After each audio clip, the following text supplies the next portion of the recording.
It takes a little while to start going. Okay. So I think we're going. Hey Pete, Yeah. good to see you. Hi Joe, how you doing? Yeah, good. It's really It's good really early to speak morning. to you. Yeah, it's great. You're, Thanks for phoning me. yeah, got you out of bed at a reasonable hour during lockdown. Yeah, it's good. The sun's coming out, so it's all good. It's nice. It's nice. Start of a good day. Excellent. You've just sent me your IMDb list, and I've just been blown away by the list of films that you've worked on. We've counted them up over 65, which is I know. crazy. So It's quite scary. So it sort of blurs into one film, really. My whole life is like one big film.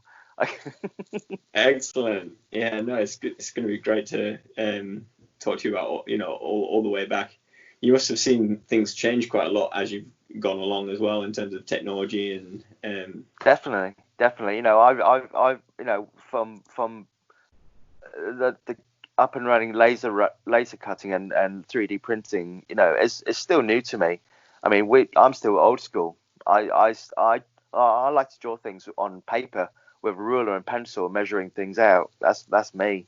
So it's weird to see everything up and running and how it's helping. But sometimes it doesn't help; it hinders. But yeah. not all the time. No, there's still a lot of old school making. Like much of the stuff that we were working on most recently. Well, the last time I worked with you was on all of the Star Wars films. It was especially starting with the Rogue One and leading up to finishing with Episode 9. That's right. Yeah. As that when I first started working with you, wasn't it? Yeah, I remember. Well, I think actually we'd worked together. The first one was Guardians of the Galaxy. Of course it was. Yes. Oh, that was a long time ago. Yeah, I wasn't on that for the whole time. I sort of joined halfway through, but you were super welcoming. I remember, and I'd come over from DB Props, and you were like, "Oh, I'm glad that you've joined." You're one of the faces that really welcomed me into the workshop, and I really appreciated that. Oh, that's good. Good. I was just being me. Yeah, exactly. Good. Yeah. No, it's always a friendly face. So yeah, I mean, really, if we go, the first thing you said you were working on was Space Precinct, right? And That's right. Yes.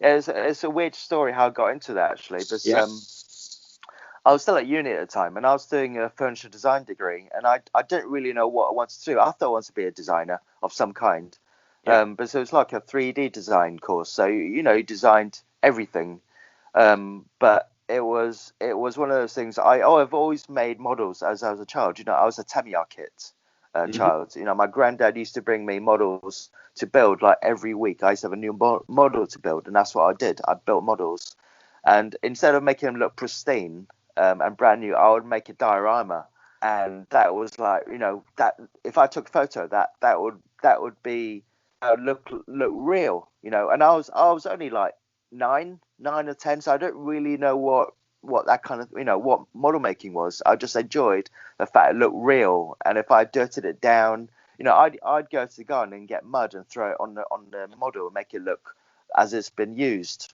as it should be. It was just me. I didn't really think about, I was only 8 or 9. There wasn't really this could be, this is how they make things in films. I didn't really know about that kind of thing. And then I've always enjoyed making models, but when I was at uni, I didn't even know model making was a job. So about that, in those ages, you didn't even have Google.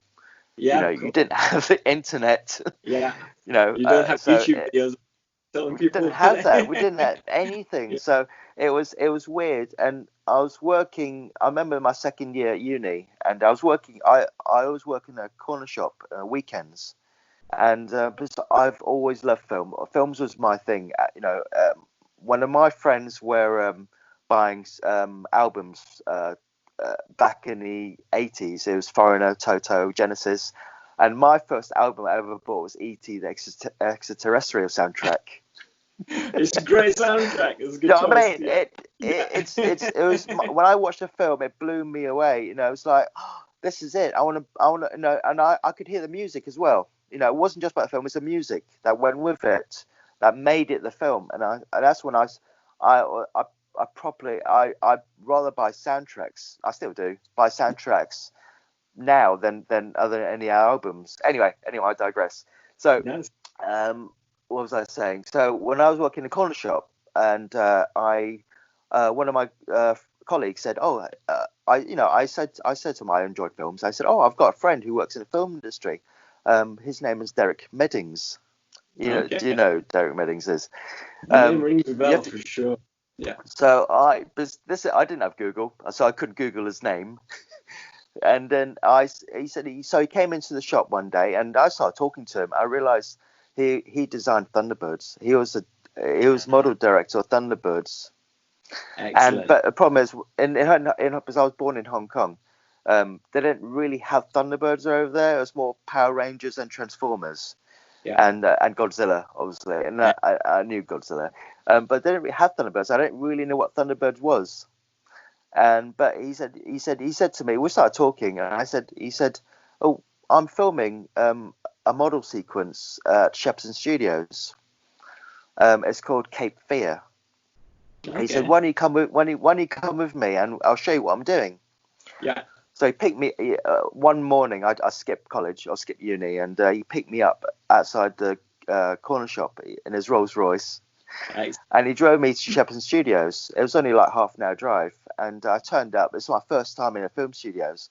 I was only, what was I? I was 20 years old. So I was only young, and I didn't have Google, so I couldn't research anything, obviously. Yeah. And I went on. I can't remember what stage it was. H stage, I think. Yeah. And they were filming. Yeah, the big one.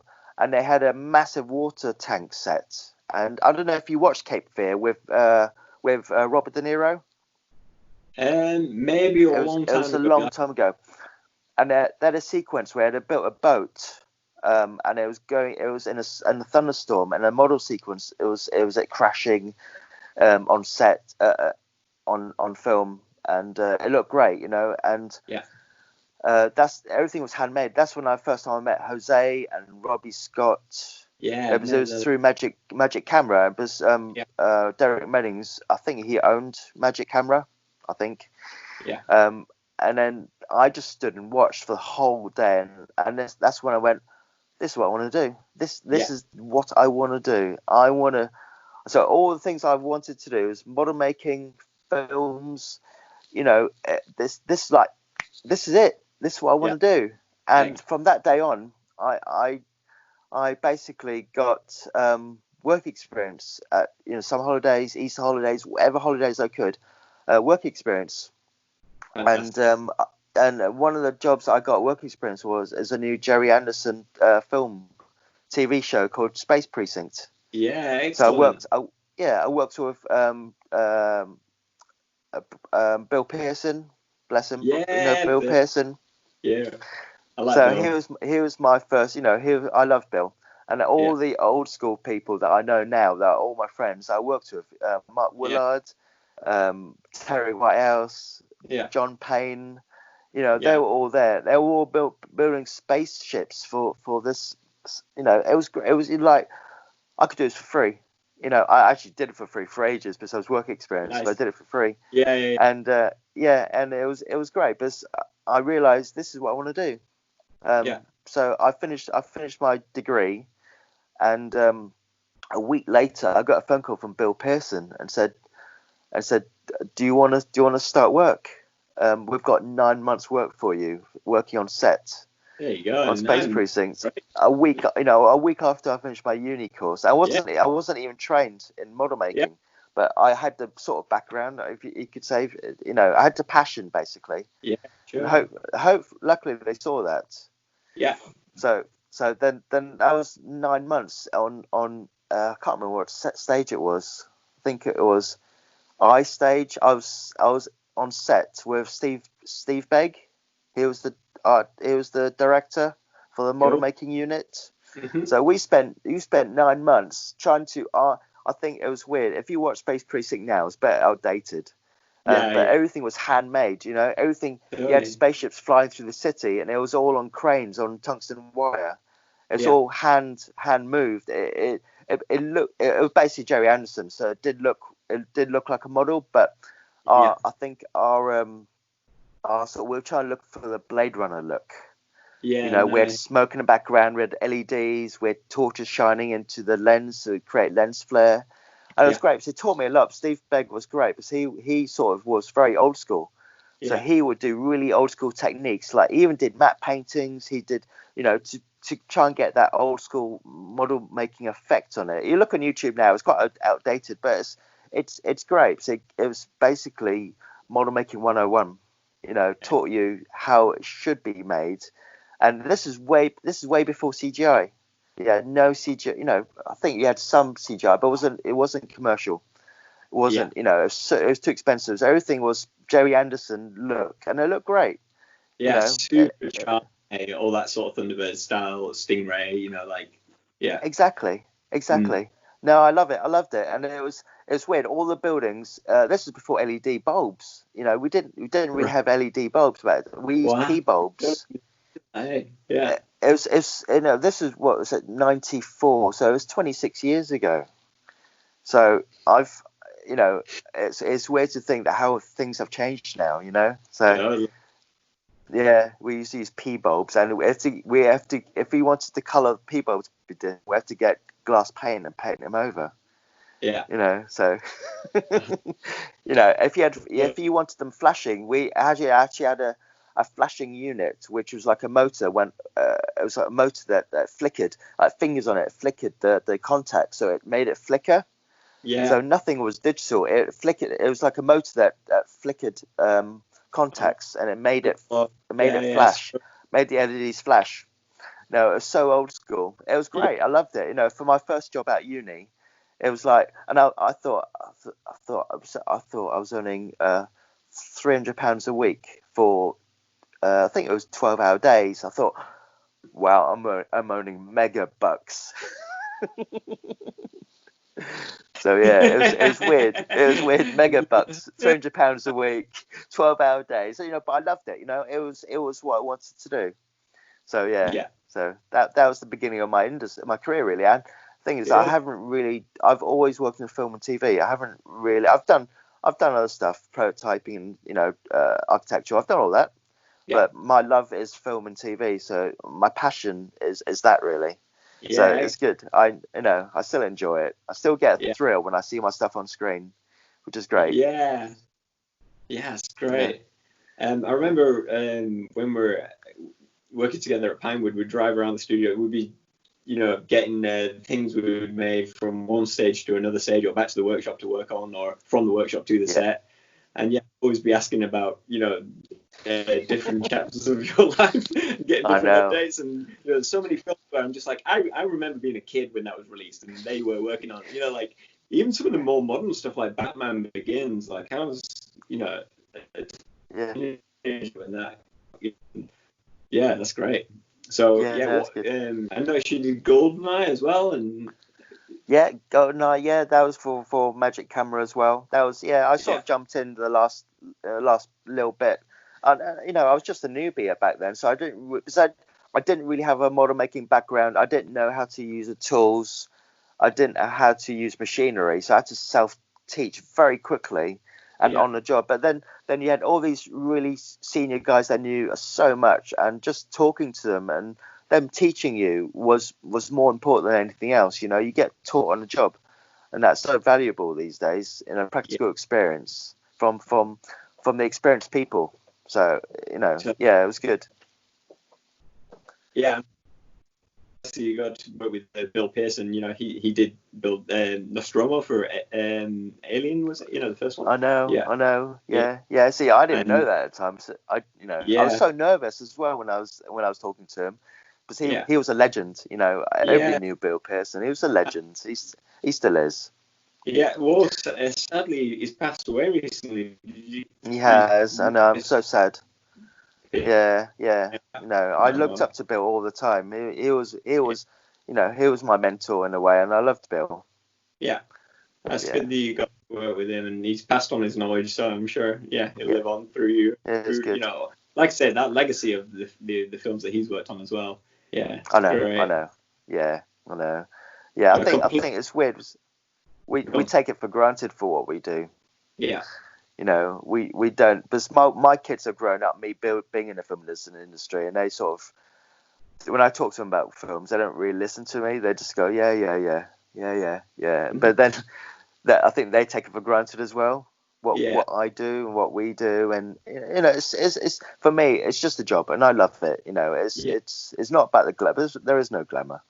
There is no glamour, as you know, Joe. There's recognition sometimes, but there isn't anything, that people would bow down to me for. It's not as this. We're just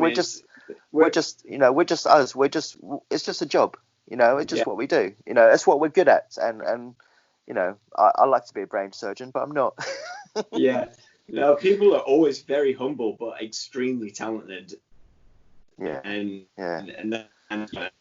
speak to people, this career's worth of films that it's just that people haven't heard of it, and that's kind of why I wanted to start doing this podcast to hear those stories so more people can hear them as well. And that's cool. It's really great. Cool.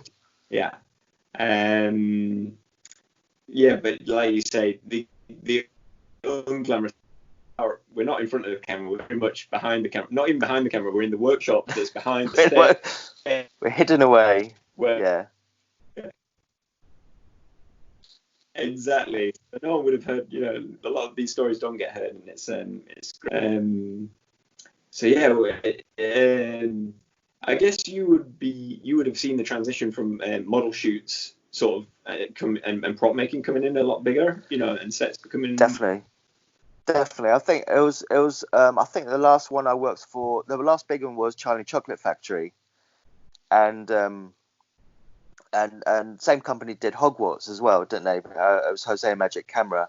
And then I think for some reason I could see it. I couldn't get any work as a model maker.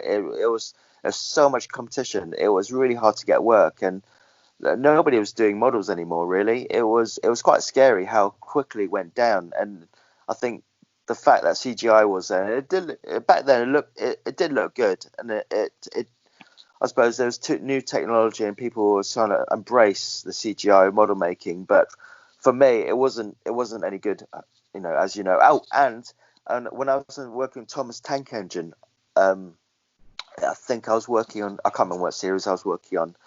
One day they said, right, we're going to try something new. We're going to replace all the faces with CGI faces, but keep all the models as they are. But we're going to just change the faces. So and we thought, oh god, this is it. This is the end, really. Thomas Tank Engine was a model making TV show, wasn't it? It wasn't trying to look real. It was. Well, hang on a second. Yeah, part of the charm was it looked like a model railway, and people have model railways, and it was a model railway brought to life. Exactly. So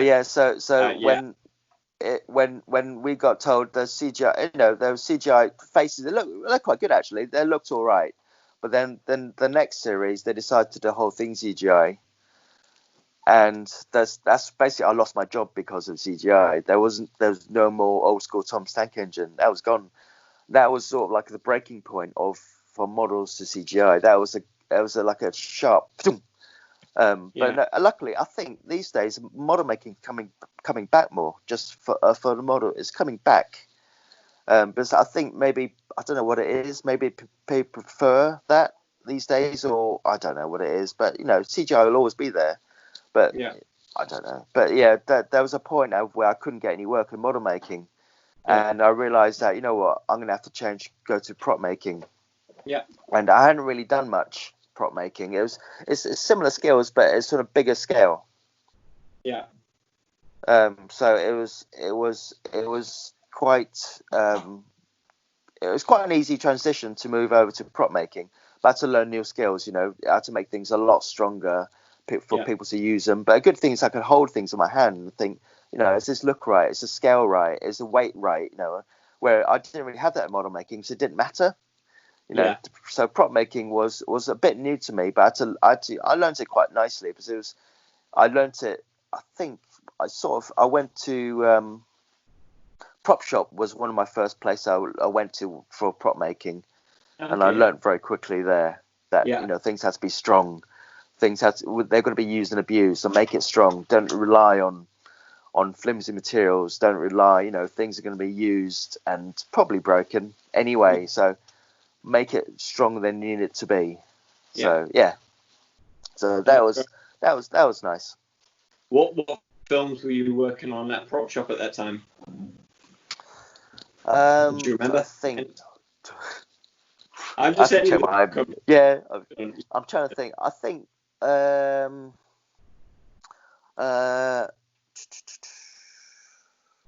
can't remember now. I'm trying to think. One of the first films I worked on. John Carter was a big one. Yes, John Carter. Yeah. I mean, I was working for Pop Shop as a freelancer for ages. But John Carter was one of the first ones that I got in production through Pop Shop. Yeah. So that was nice because it was a proper film production. I really enjoyed John Carter actually. That taught me a lot, and it was great. It was such a big production as well, and we thought it was going to be a longevity type of series, a film series, but unfortunately it wasn't. But I really enjoyed it because it was creative. It wasn't, nothing was real world. It was, all made up in.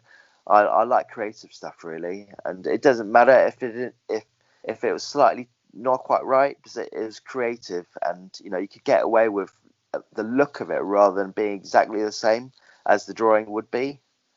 You're a bit more free range. Yeah. As in prop making. Yeah, nothing has to be millimeter perfect. So John Carter. I forgot about John Carter. Sorry, my memory's shot. Yeah. It's funny. Yeah, it was at the time there was a real big hype about it coming out because it was a big budget. I think it was the guys from Pixar was involved in it.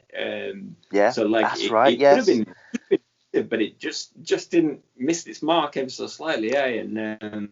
It's a shame. I think it had a 7-book deal or something like that. It was based on books, wasn't it? It had a massive. It could have been a next Harry Potter basically. But it's a shame. So I really enjoyed working on it. Yeah. Oh, you stopped there. Hello? You frozen? You see me? Yeah, I might just pause it, Pete, if that's okay, just because the connection's dropping a little bit, just so we can try pause and connect, if that's all right. Yeah, go for it, Okay.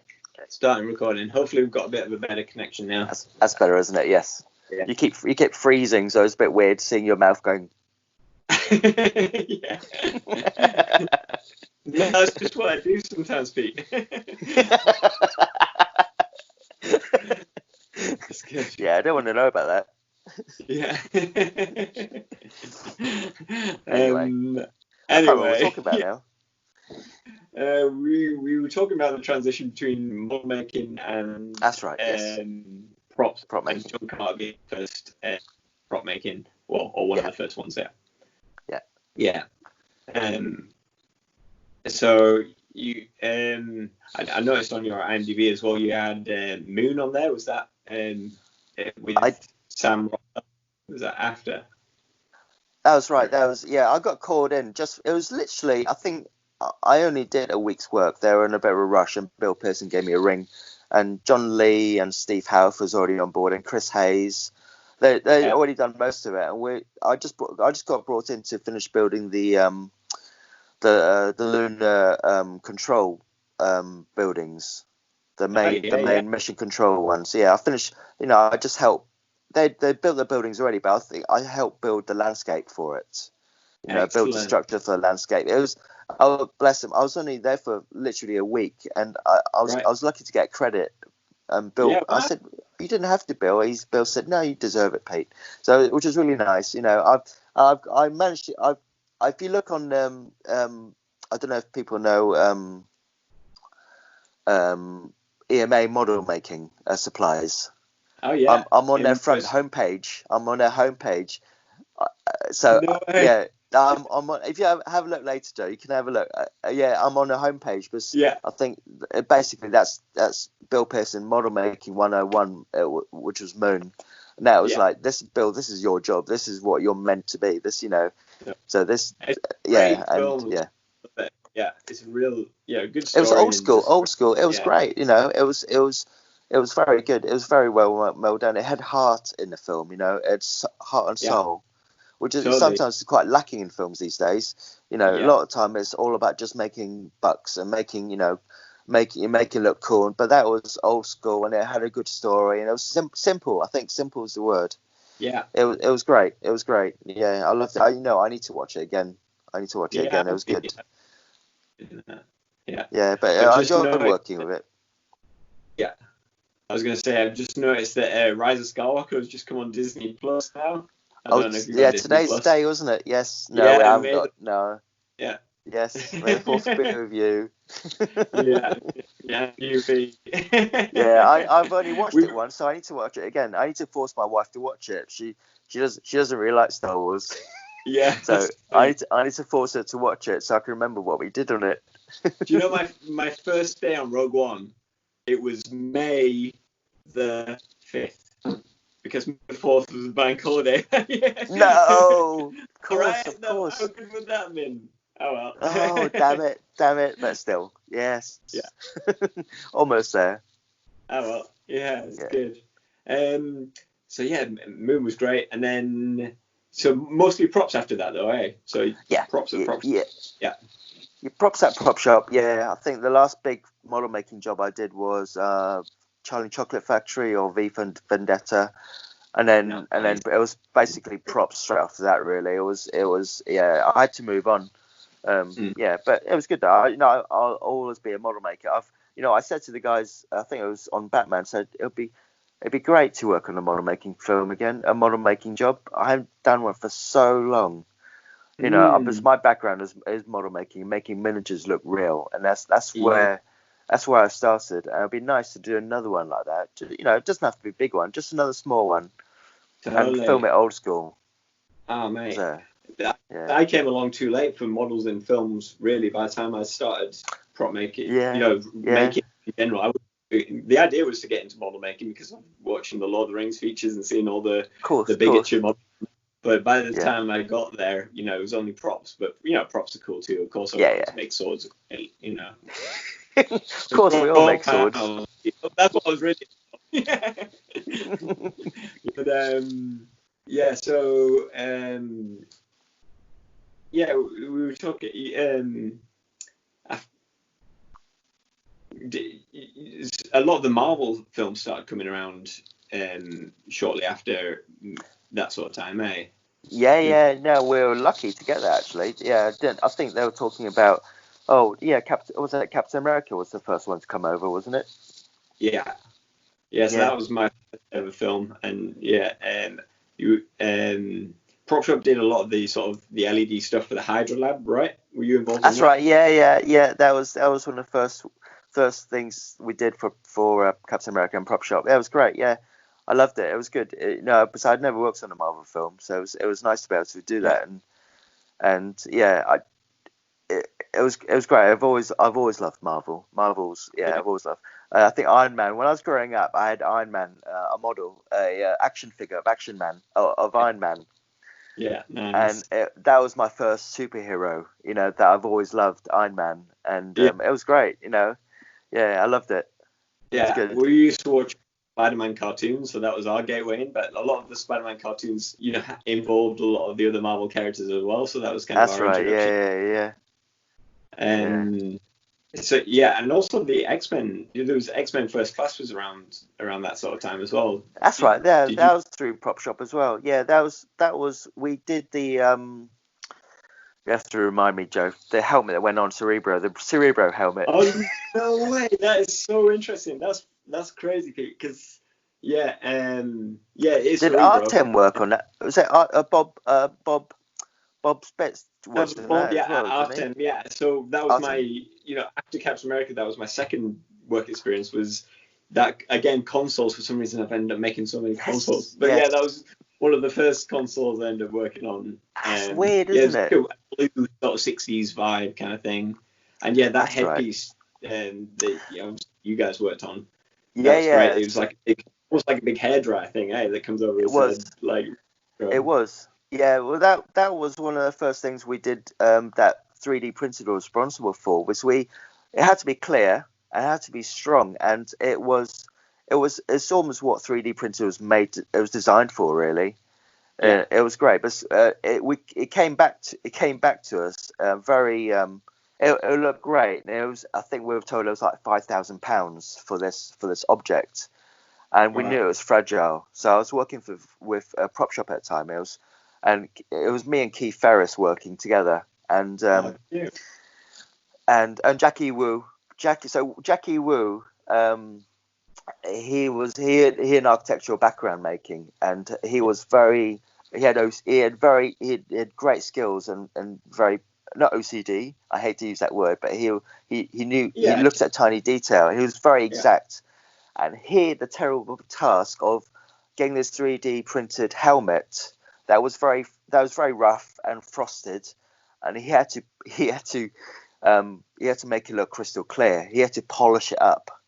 Wow. I think he was there for a week polishing up doing all the grades, and whilst holding his 5,000 piece of helmet. And me and Keith, we had to make the bits move up and down. Nice. And we didn't know how to do it because we were going to do servos to make it mechanical. Yeah. But Keith, being a clever sod, he said, we'll do pneumatics. Right. So we basically we did lots of tests. We machined basically like a piston, and we got lots of car parts from Tamiya radio control car parts, and we used a lot of bits from that and adapted it. And he rigged it up to a pneumatic system. Basically, it became like little tiny pistons. It was great. He's very clever. So we had all these little pistons going around the heads, and we had all the airlines running up into the reds of the stage. You were probably there anyway, weren't you, on set? Did you go on set at all? No, I think I delivered things to the set, but that was about it, because I was part of our team. I think I was actually still at uni technically, and I think I Skyped a few days of uni just to work on with Bob.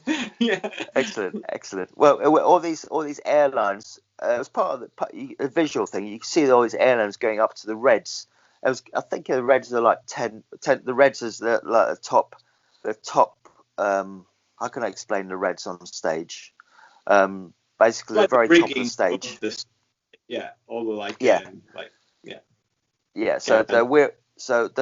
all the airlines were fed up to the reds, and with a massive oxygen air tank, and it was controlled via Keith devised a pneumatics control system where it just randomly pumped air into the airlines, and it made all the pistons work. That's and it was all very old school. There was no no CGI. There was no magic. It was just pneumatics doing its thing, really. It looked great. I have to watch it again. So it worked really well. It'd be a lot quieter on that, I would imagine, than lots of the servos were in as well. Exactly. Yeah. Exactly. No, it looked really. We're really happy with that. It looked well. I mean, it was stressful, obviously. It was stressful as it always is. But So, but it looked really good. Yeah. No, I enjoyed that. But that was the integration between old school prop making and 3D printing, really. And it worked really well. You couldn't have done that without 3D printing. Excellent. So it was good.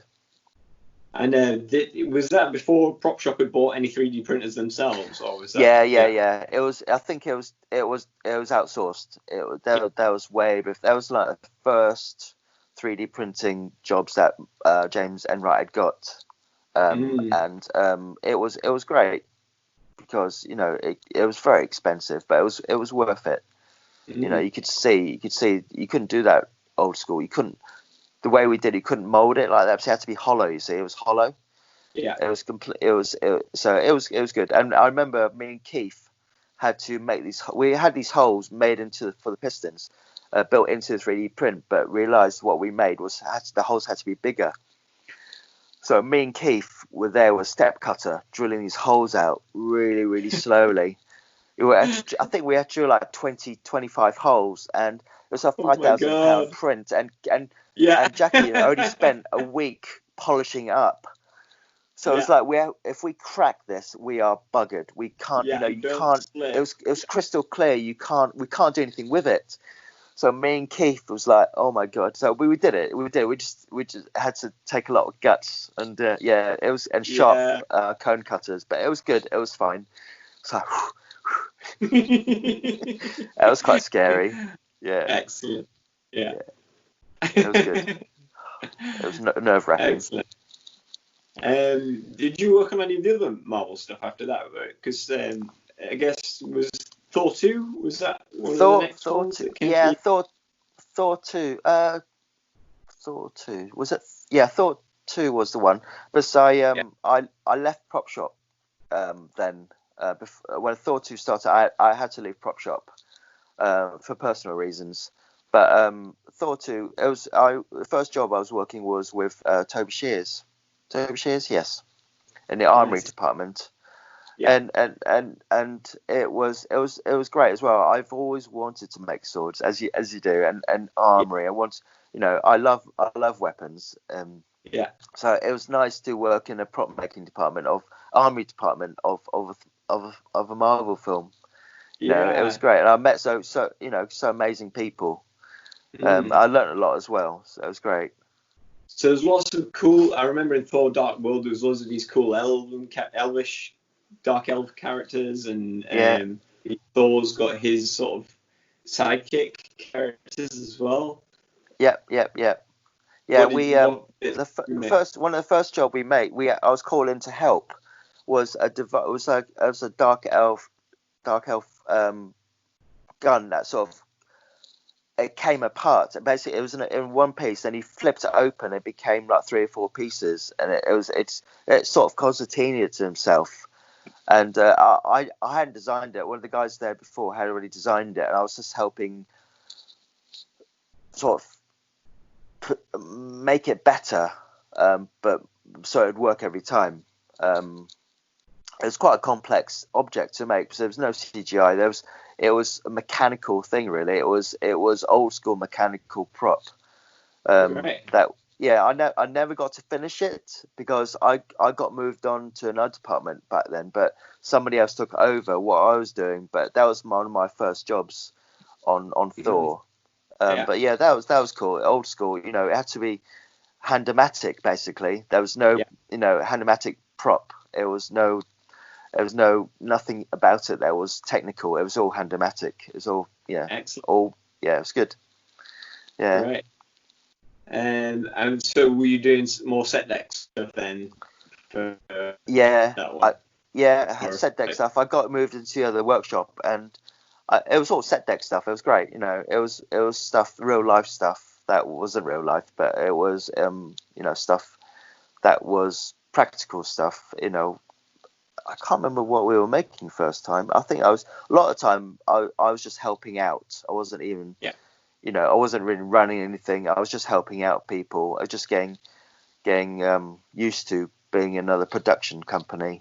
That was set deck. Yeah, nice. Those big team efforts, especially for like the bigger props for the set pieces, you end up working in like lots more people on it rather than one person make one thing. It's like Definitely. I love that. But sort of, everybody I work with, we're all friends, and we're sort of family. So we spend more time at work with these guys than you do at home. Yeah. So it was nice to work as a team member, and everything we make, especially set deck, as you know, it's a team effort. Totally. And it's not just one person doing it. It's a lot of stuff. It's so big, you need 2 people to help. It's easier 2 people because it's so big, and a lot of components become one at the end through everybody's hard work. Yeah, that's awesome. Especially the Marvel films, they became a lot of the crew carried on from one to the next. Because I worked for Toby on Captain America, and obviously then he went on to Thor too. I didn't work on that one. I did come back for Guardians of the Galaxy, which again was where we worked together again on that. Yeah, that was great. That was I got called into Guardians first of all with Armory and it was Toby Shears, and it was Mark Rocker. I can't remember who else. I think it was John Murphy was there. I can't remember. Anyway, so Rocker made Drax's knives, and I made the pattern for Gamora's sword. Yeah. And it was Woody. That's all right. Woody was there making what's the lead actor's Peter Quill, Star-Lord. That's it. Star-Lord's the guns he made, the Star-Lord's guns were being made. All the main heroes' weapons were being made. I think John Murphy made Raccoon's machine gun, which is great. When I got there, he was doing the I think they call it the Hadron Enforcer, where it goes onto their chest. Yes, that's right. That's what it was. That was such a beautiful object. I mean, it gets a good moment in the film, but the detail that was involved in that thing was mind blowing. I know. It was very clever. I know. Yeah. I know. Yeah, it was great. No, I loved it. And then shortly after that, I worked in the Armory just for a little while, and then I got moved onto set deck. Yeah. As you do. But yeah, no, it's good. Yeah. Were you involved in the Milano cockpit? Yeah. Some of it. Yeah. Some of it was. Yeah, I got involved in the. I did get involved in the cockpit as well, but I got involved in the prison set as well. Oh yeah, right. Yeah. Do you remember? Yeah. There was a lot of stuff to do on that. I made these massive lights. I can't remember. They were like 2 meter, 3 meter diameter lights. I can't remember. You don't really see them. You do sort of see them on film, but they were massive lights. So we made a lot of that stuff for that, and we made so much stuff for Guardians. It's a big blur. It's a big blur. Yeah, that was a bit of a taster for things to come for Star Wars. Really, we didn't know at the time, obviously, but the scale of it was, because we were creating a completely fantasy world, in a completely different universe almost. So yeah.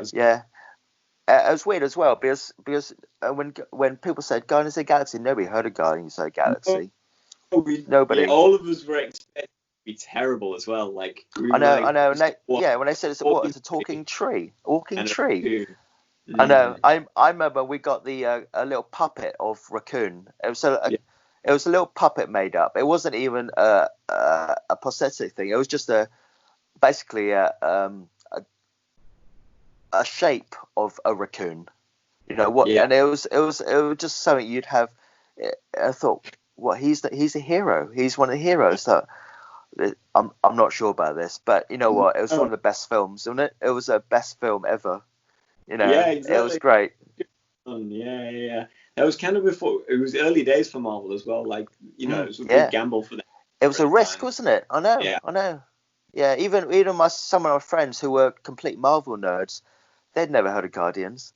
Yeah, exactly. It wasn't on the Spider-Man cartoon that I was watching. I'd never heard that. That's weird, isn't it? And it was a big gamble, but maybe they thing is Marvel, they're clever. They knew what they were doing. Yeah, and they're keeping it fresh as well. That's that really helps. Yeah, definitely. Yeah. Not long after that, we started on Avengers 2, right? Was that pretty much rolled on to it? I think. It rolled on straight afterwards. Yes. Yeah. Yes. Yeah. Avengers 2. What did I work on? I think I went straight onto set deck for that. Yeah. Yes, I did. And I made. What did I do? It's terrible. I made. I was involved in Vision's Cradle. Yeah. That's right. Excellent. That's right. Yeah. There's a few of them because they're all around, when they we made about 4 of them. Each one had a different function. There was one that was a stunt one because Thor had to jump onto it, and also that stunt one went to Korea, I believe, for the stunt sequences. So we had to make it lightweight, but it had to be super strong as well. And I can't remember if we made a steel chassis for it, but it had to be super strong. you didn't need to have any of the internals in it, but we had a stunt one, we had a hero one where the doors opened. Yeah. Which was an inside and outside, interior and exterior job. And then I think we had a crushed one as well, which would look all mangled up. I can't remember what else we made. We had to make a burnt out one as well? I can't remember, but I think we made about 4 different versions of it. Yeah.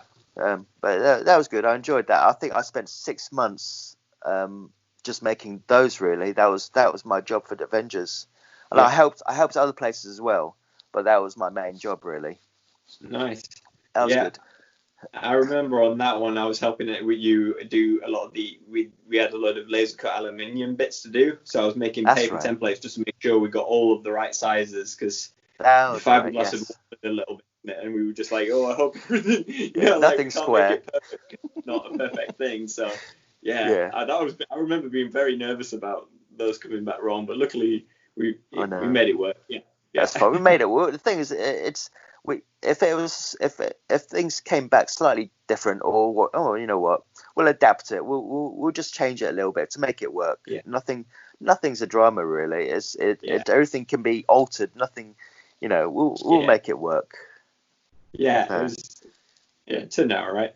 There's quite that was a weird one for me, because I wasn't really making any one thing. I was just helping with the laser cutter. That was the first time we'd had our actual laser cutter on site with us, wasn't it? Because that's right, yes. Up until that point, we'd always sent everything out to be laser cut. Yeah. I remember. So that's the technology starting to creep in, and can you imagine doing any of those Star Wars films without a laser cutter? I know. That laser cutter in Star Wars on 24/7, wasn't it? Really? Yeah, exactly. Yeah. There was a queue for it. Yeah. And on event, we ended up getting 2 as well by the end. You did. I remember. Yes. Yeah, some 3 at one point, because I had my own personal one. You had your own one. Yes. It's crazy. I know. But so I was just helping out lots of little bits on lots of different projects on that one. That's right. Yeah, and then that was it for Marvel for a little while. They came back later, didn't they? And other people were doing them, but by that point we'd moved on to Star Wars, I think. We'd moved on to Star Wars. Yeah, I did. I think I went over to Budapest to work on The Martian. Excellent. As well. Yeah, but you didn't come with us, did you? No. I'm trying to think where I was at that point. I did some bits on Exodus, doing chariots and well. It's a blur. I told you it's a blur, isn't it? Yeah, exactly. There's some King Arthur before. I did go traveling for a bit as well, actually. So maybe that's what it was. But I was doing King Arthur before Rogue One. Did you do Martian and then straight onto Rogue One?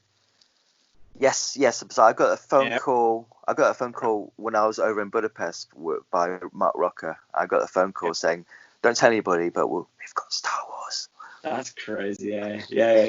It was big drama at the time, because obviously Prop Shop had been doing them up until that point, and this was the first time they had their own prop team rather than using external companies. So, yeah. That's right. Yes. Yeah. So that was exciting. I enjoyed that. Yeah, but that was good. That was the start of the new part of our lives, wasn't it? Yeah, exactly. So we've been the Marvel family, and now we were the Star Wars family for the 3 or 4 years. I know. It was. Yeah. No, I know. It's weird. So I think we're waiting for Doctor Strange to come up, but I think that got pushed back as well. Yeah. And then I can't remember what happened. I had to get a job, so I would jump onto The Martian, and then it's weird, because I believe sometimes in fate, and things happen for a reason. So I try not to fight things that come up in my life too much, because I believe that things happen for a reason. So when that came up, and you know what, this is let's not fight it. Let's go for it. Let's go with it and just run with it. And luckily that worked out really well. As soon as I finished The Martian, I think a few weeks later we started on Rogue One. Excellent. Yeah. So. Yeah. Yeah, that's good. And Rogue One's probably my favorite one to date as well. I enjoy all of them, of course, but I think because of the excitement, I actually did a little bit for Pierre in costume props for Force Awakens, but it was only a matter it was only a matter of weeks, or at the most a month. Yeah. But yeah, getting in early on Rogue One and sort of seeing it all the way through, that was pretty special to be part of that journey. Yeah, definitely. It's nice to start something from the very beginning, isn't it, and then go to the very end. You know, you feel a lot more ownership. Yeah. Instead of feeling like a temporary person, you know, just somebody to brought on just to do a particular job. It was nice to start from start and finish. It was good. Yeah. And we saw so many of the sets, you know, to make stuff for each of this. So we visited many different planets, and for Rogue One there was quite a lot of recognizable stuff from the original trilogy as well, which was a nice introduction to it. We were doing bits for Death Stars, and you know, like Jeddah was very Tatooine feeling, you know, like desert-y, you know, market planet. Yeah, so I remember on Jeddah, I had the permit to take photos on my camera, and I was walking through Jeddah when they were filming, and I was allowed to take pictures of our props that we made, but take pictures of everybody in costume and the atmosphere, and it was like I'd gone to another. You wouldn't know I was on a film set. You know, it was like I was another civilization. You know, it was amazing. You know, the feel of it was great. You know. Yeah, they got it. It's just all of those cool costumes with their cool hats and But all the stuff that we made helped set it. We did a lot of like market stall stuff, and that's right. I say we're talking about the set deck team in we general. all did. Yeah. I was involved in lots of door entry panels, so you know, there's a lot of them dotted around, and then I think Will made a big radiator thing. He did. Yeah. Make a big lamp, you know, almost like moisture style things. Jack made those. Those are one of the iconic sort of typical Star Wars, isn't it? The triple street lights, basically, weren't they? Yeah, like antennaries. Yeah. Antenna things, yeah. That was great, yeah. Thing is, a lot of stuff we do is background stuff, but we know it's there, even though a lot of the time it is a bit of a blur, I must admit. But it's all part of the set, and it's great to be able to say, you know, I did that. We did that. If you look there really closely, we did that. Try not to blink, but we did that. Yeah, exactly. Yeah. Always passed pretty fast. It was also quite a big jump up for you because you were doing more sort of management, and were you workshop manager on that one? Yeah, I was supervisor. Supervisor. It was great. It was new to me. It wasn't new to me because I was a supervisor at Prop Shop for a while. Okay. Yeah. But it was new to me because it was the first time I was supervising with Mark Rocker. Right. So it was great. I think we worked really well together. Did we, Mark? Totally. Did we? Yeah. So I think it was great. But I didn't make anything. The only thing I did make was the landing lights for Hoth. I made that one. I made the pattern for that. Yeah. Which is quite nice. They used them in the Rebel base, didn't they? Yes. In the Yavin. We called them the Hoth lights because they, you know, you see them in the original trilogy on the Hoth base. That's right. Basically look at skateboard ramps with light shapes cut out of them. That's right. Yeah, that was the last thing I actually made before I realised I couldn't supervise and make stuff at the same time. Yeah. I couldn't split myself. So I basically, that was my last thing I actually made, and then I moved on to basically just supervising and make sure everybody had their jobs, everybody knew what they were doing, organising, talking between departments, sparks, painters. You know, I did a lot of mileage on my bike and running and walking around. I did a lot of walking. I think average day I did about 9 miles of walking. Yeah. Which was mad, you know. So it was, but I enjoyed it. It was good. It was new to me to you know, to be able to do that role, because I've always made stuff in part of my job to sort of think, you know what, I'm gonna put all my tools down, and just all I need is a writing pad and a pen and a tape measure. That was quite important, tape measure. Yeah. So that was my toolbox really. Yeah. and make sure my running shoes were up to scratch, and I could walk 10 miles a day with them. Yeah, because we were using pretty much every stage at Pinewood A. Every We stage were. was in some stage of either the set was going up or it was coming down. Yeah. But there was so much liaison, like we were making something for every set, and obviously you were involved in coordinating that and making sure all that runs smoothly, which was, obviously a big challenge for both you and Mark. So, that's right. That's right. So I remember the first time I met you, we were doing the consoles for the Destroyer set, didn't we? Yeah. Yes, I remember. Yeah. I know. So yeah. I started on that one for. Yeah. Yes. Oh. Because they were super nostalgic as well. Like, I remember them from, the original trilogy. We were copying, the stuff from Empire back, basically the consoles that are in the pit of the Star Destroyer. Really 70s weird technology, like this. The ice cubes on retro top. Squares and That's it. And the big ice. These ones had ice cubes. Do you remember we called them ice cubes? They were like they were ice blocks cubes. We didn't really know what they were for or what they did, but look kind of cool. I know. It was great. No, I loved it. Yeah, it was good.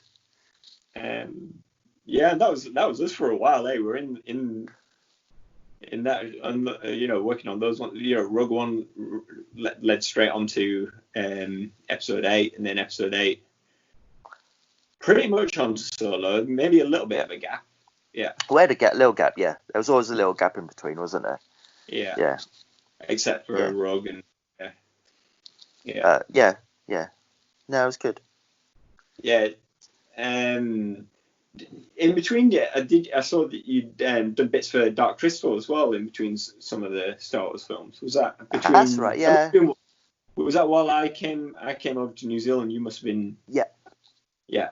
There was waiting to get a director for episode 9 when it got put back because someone else was going to direct it, and eventually they got JJ. But of course, yeah, that's right. Dark Crystal, that was great. So that was a little jump-in job just to help out, really. But we made. What did I first work on? I worked with Martin Campbell, and we made the telescope. Excellent. And it was a good thing about Dark Crystal is fantasy, and there's all creative stuff, and there's not a straight line in sight, not a single straight line. So coming from Star Wars, to Dark Crystal was like the opposite ends. I didn't need a ruler. I didn't need a ruler. I didn't need to draw straight lines. Yeah, fair enough. There was no LED. Well, there were LEDs, but there weren't any LED panels. Yeah. Which is quite nice. Yeah, nice. But yeah, it was good. Yeah, to be creative. Was it Mother Aughra's telescope? That she's like the female sort of witch kind of character. There's a big. Was it like an orrery style telescope thing, or I can't remember what it was called, but no, I don't think it was actually. I actually can't remember. Really can't remember what it was. Sorry. That's all right. I can't remember what it was. What it was called.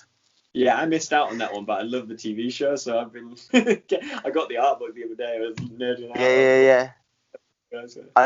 It was in the first episode. I remember it was the first episode. Yeah. So I, I need to watch them again. I haven't seen them for ages. Okay. Yeah. Maybe. Yeah. Well, check it out. Yeah, check it out. I can't remember what it was called. Sorry. Nice. No, that's all good. And then we were back on episode 9.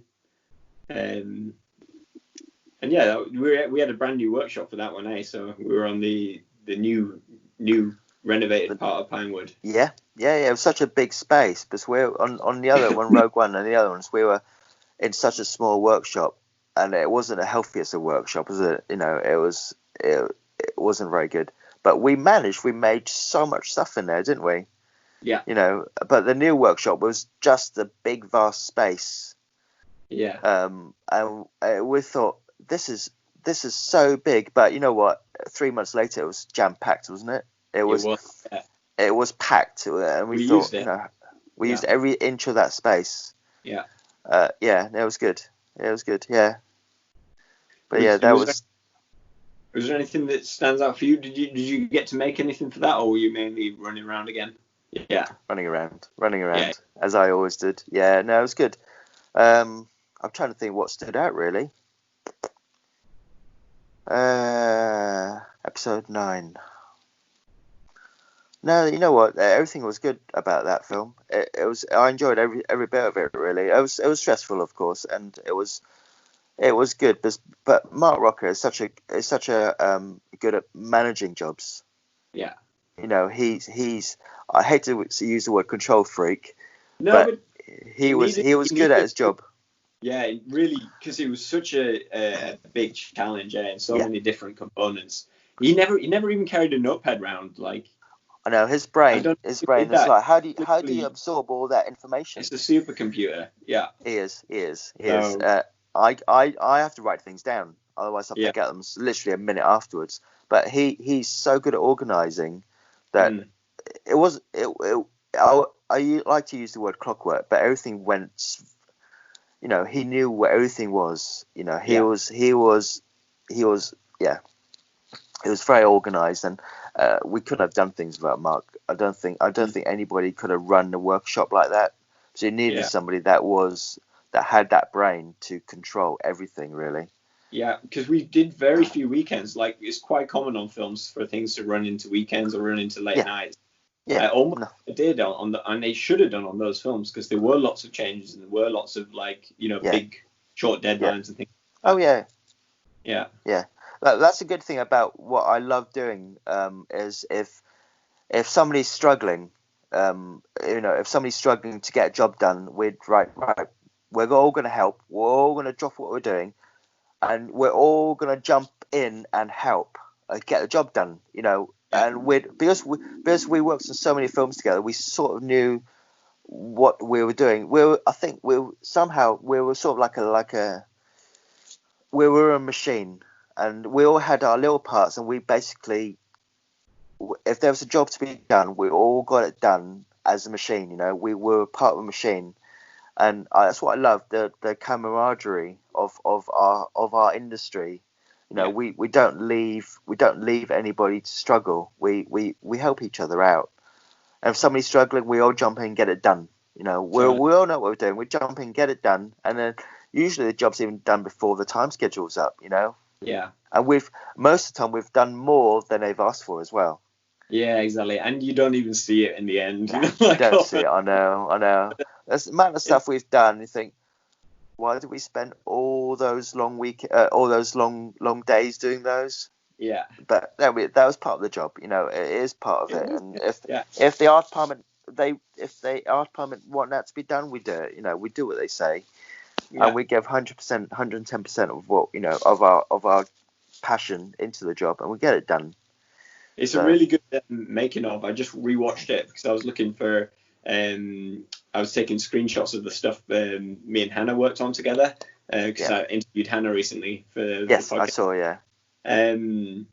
But yeah, it's like a 3-hour making of, and as much as like you see a lot more of the sets, in the making ofs than sometimes you see in the films as well. So yeah. The nice thing about Star Wars as well is they do record a lot of the details, and they'll appear in games and appear in things. Yeah, which is good. So, yeah, that's true. Yeah. That's very true, actually. Yeah, you watch. I played Battlefront, and it was like, yeah, we made that. Look, that detail that we added ourselves. They've added it into the game. It's the only time we actually see our job that we can actually walk around it. Exactly. Yeah. Yeah, and that won't be the end of it. That won't be the last Star Wars game as well. I'm sure it'll reappear in many, many more to come. So yeah. It's good legacy. So I suppose the stuff you worked on after that, is that still not yet to be released or not yet to be discussed, or? I think you've seen 1917, haven't you? That was. No. Yeah. No. Is that? Yeah. I think it's. No, I need to watch. Yeah. I'll have to catch it when it comes out. Yeah. It's not come out yet, I don't think. But 1917 was a good one. That was completely different from what we're used to, from another type of wars. But it was nice to do stuff that was I hate the word, traditional model making, and a lot of it was set dressing. But it was stuff that had to be on set, even though you hardly saw anything we made. But it was all part of the set. Yeah. And to finish the final thing, it was quite incredible. to watch it as that type of film. So yeah, you need to watch it when it comes out. No, yeah, I'd like to say I meant to catch it, but I missed it. Yeah. Yeah, that's good. That's good. And then the last thing one of the last things I worked on is Fast and Furious 9, I think. I can't talk much about it, but I enjoyed that as well. I'm not that into cars, but I enjoyed that as well. It's different. They're a popular franchise. Some people go mad for it. That's why they made so many. Yeah, no, definitely. I think neither, but yeah. That's good. Cool. Yeah, that's. I think it's been finished, but I don't think it's been released yet. I think they'll wait, obviously, until the time's right. But yeah, now the last job I was working on before this started was the Batman. Excellent. So yeah, I can't really say anything about that either. No, but don't reveal anything that you don't want to get into. Yeah. So that was it really. Yeah, I think everything's come out as it should do, apart from Fast and Furious. But yeah, that's it really. Mate, that's such an incredible career over 25 years. Obviously, we skipped out a lot because we can't even remember them. I know, and my memory's blanked out a lot as well. So I'm glad you didn't ask me about 25 years of worth of work. No, it's good. That's a good overview though, and it was nice hearing about the very early days and how it's changed and things. So thank you. It's been so good talking to you. You're very welcome, Joe. It's lovely to see you. It's weird I haven't seen you for ages, isn't it? So it was nice to see you again. It feels like it was just 5 minutes ago in a lot of ways. I know. Yeah, no, it's good. It's good. I really liked it. Thank you very much. No worries. Hopefully we'll work again on some collaboration together, whether it's in New Zealand or in the UK. Who knows? Yeah. Okay. Yeah, good. All right. Thanks, Joe. Nice Take care. Bye-bye. Cheers. Bye.